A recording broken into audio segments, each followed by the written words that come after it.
नमस्कार, समाधान भारत पे आप सभी दर्शकों का बहुत बहुत स्वागत है। मैं हूं आपके साथ कविता, उपस्थित हूं आपके समक्ष आज का बुलेटिन लेकर। क्या कुछ रहा प्रदेश भर में खास आपके समक्ष इस बुलेटिन में साझा करने वाले हैं। तो आइए नजर डालते हैं आज के बुलेटिन पर। शुरुआत करेंगे आज के मौसम से।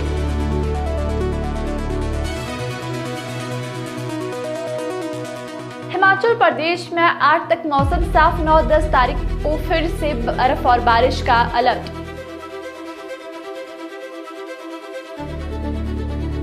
सीएम सुखविंदर सिंह सुक्खू बोले, भगवान और जनता की आशीर्वाद से जारी रहेगी हिमाचल के हक और हकूक की लड़ाई।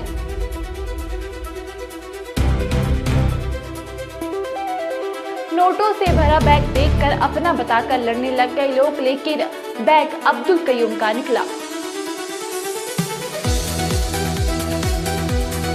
नेता विपक्ष बोले, आरडीजी को लेकर कांग्रेस सिर्फ राजनीति कर रही, कर्नाटक की मांग लेकर क्यों मौन है सीएम।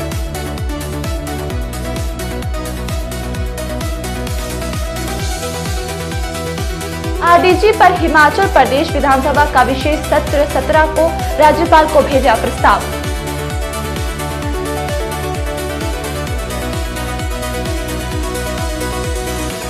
विशेष अधिकार हनन के नोटिस पर मंडी के उपायुक्त से जवाब तलब।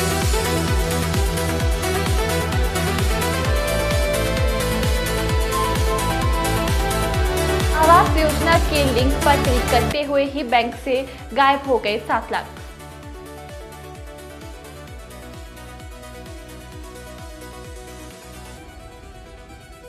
दवाओं पर 18% ट्रैफिक का असर हिमाचल पर नहीं। देश की 9 कंपनियां अमेरिका में पहले से है स्थापित।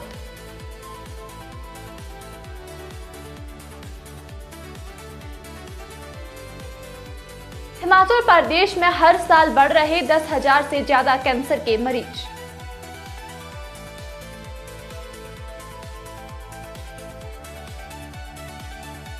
उल्लेखनीय सेवाओं पर मिला यंग अचीवर अवार्ड। मंत्री विक्रमादित्य सिंह ने शिमला में किए सम्मानित। अब खबरें विस्तार से।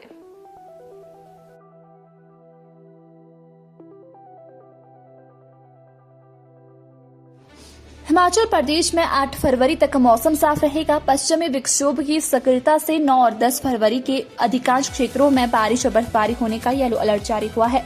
मंगलवार रात कुल्लू लाहौल में फिर बर्फबारी हुई। न्यूनतम तापमान कम होने से प्रदेश के सभी क्षेत्रों में ठंडक बढ़ गई है। मुख्यमंत्री सुखविंदर सिंह सुक्खू ने ऊना के कोटला कला स्थित राधाकृष्ण मंदिर समिति द्वारा आयोजित वार्षिक धार्मिक महासम्मेलन में भाग लिया। इस अवसर पर उन्होंने मंदिर में विधिवत पूजा अर्चना कर माथा टेका तथा राष्ट्रीय संत बाबा बालजी महाराज से आशीर्वाद प्राप्त किया। मुख्यमंत्री ने कहा कि श्री भगवत गीता में कर्म करने और फल की चिंता न करने का जो संदेश दिया गया है, उसी कर्मयोग की भावना से प्रदेश सरकार जन कल्याण के कार्यों में निरंतर जुटी हुई है। उन्होंने कहा कि राज्य सरकार महिलाओं, आमजन और गरीब वर्ग के कल्याण के लिए संवेदनशील, समावेशी और मानवीय दृष्टिकोण के साथ योजनाओं को लागू कर रही है।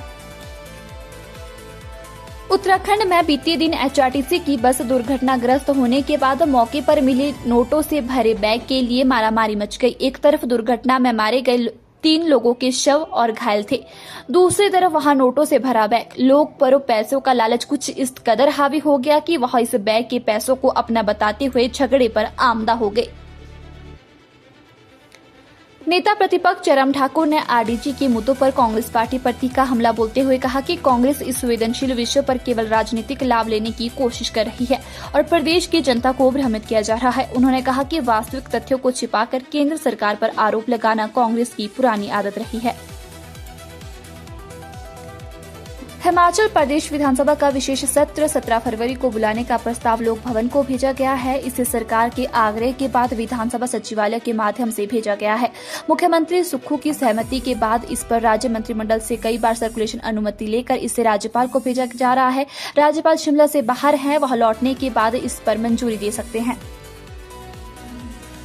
आयुष, युवा सेवाएं एवं खेल मंत्री यादविंद्र गोमा की ओर से मंडी के उपायुक्त अपूर्व देवगन के खिलाफ की गई विशेष अधिकार की शिकायत सरकार ने मुख्य सचिव संजय गुप्ता को पत्र भेजा है। इस पत्र में उपायुक्त मंडी से जवाब लेकर विधानसभा सचिवालय को भेजने को कहा गया है। इसमें उपायुक्त से मंत्री के प्रोटोकॉल के बारे में पूछा गया है। जवाब मिलने के बाद इसे आगामी कार्रवाई के लिए विधानसभा अध्यक्ष के समक्ष पेश किया जाएगा। इसके बाद स्पीकर कुलदीप सिंह पटानिया इस पर निर्णय लेंगे कि इसे विशेष अधिकार समिति को भेजा जाए या नहीं। डिजिटल इंडिया के दौर में ठगों ने अब सरकारी योजनाओं को अपना ठगी का जरिया बना लिया है। नया मामला जसवा प्रागपुर विश्व क्षेत्र के नलसुहा का है। यहाँ पीएम आवास योजना के एक फर्जी लिंक पर क्लिक करना व्यक्ति को महंगा पड़ गया है। एक झटके में ही व्यक्ति की जमा पूंजी गायब हो गई। ठगों ने न केवल मोबाइल हैक किया बल्कि बैंक को समय पर सूचना देने के बावजूद करीब 7 लाख रुपए की एफडी पर हाथ साफ कर दिया। अमेरिका की ओर से भारत के दवा उद्योग पर लगाई गई 18% टैरिफ का हिमाचल के उद्योगों पर असर नहीं पड़ा है। हिमाचल से एक उद्योग की ही अमेरिका को जेनेरिक दवा का निर्यात करते हैं। कुल सप्लाई की 2% दवा यहां से सप्लाई होती है। देश की 9 कंपनियां यूएसए में पहले से ही स्थापित है। भारत से केवल 40% जेनेरिक दवाई यूएसए को सप्लाई होती है। हैदराबाद की एक कंपनी से सबसे ज्यादा जेनेरिक दवाई यूएसए को सप्लाई होती है। भारत पर इससे पहले राष्ट्रपति जो बाइडेन और ट्रंप के पिछले कार्यकाल में दवा पर टैरिफ शून्य था। कैंसर जैसे जानलेवा रोग से बचने के लिए एहतियात के साथ 30 तरीके अपनाने से इसे 40% कम किया जा सकता है। हिमाचल में हर साल औसतन 10,000 से अधिक नए कैंसर के मामले सामने आ रहे हैं। विश्व स्वास्थ्य संगठन की अंतर्राष्ट्रीय कैंसर अनुसंधान एजेंसी के विश्लेषण में एक उम्मीद जगी है। इसके अनुसार एहतियात और कैंसर से बचाव के तरीकों को अपनाकर इसे जानलेवा रोगों से बचाया जा सकता है। एजेंसी के रेडियोथेरेपी विभाग के अध्यक्ष और रीजनल कैंसर सेंटर के प्रमुख डॉक्टर मनीष गुप्ता ने बताया कि विश्व स्वास्थ्य संगठन की ओर से विश्व कैंसर दिवस पर जारी की गई इस विश्लेषण स्टडी को रिपोर्ट हिमाचल के लिए भी उम्मीद की किरण है। इससे प्रदेश में बढ़ रहे कैंसर के मामलों को रोकने में मदद मिल सकती है। विभिन्न क्षेत्रों में उल्लेखनीय काम कर रहे हिमाचल प्रदेश के युवाओं को सम्मानित करने के लिए वीरवार को शिमला में अमर उजाला की ओर से यंग अचीवर अवार्ड समारोह का आयोजन किया गया। शिमला के होटल हॉलिडे होम में लोक निर्माण एवं शहरी विकास मंत्री विक्रमादित्य सिंह द्वारा सम्मान दिया गया। कार्यक्रम का शुभारंभ सुबह 11 बजे से शुरू हुआ।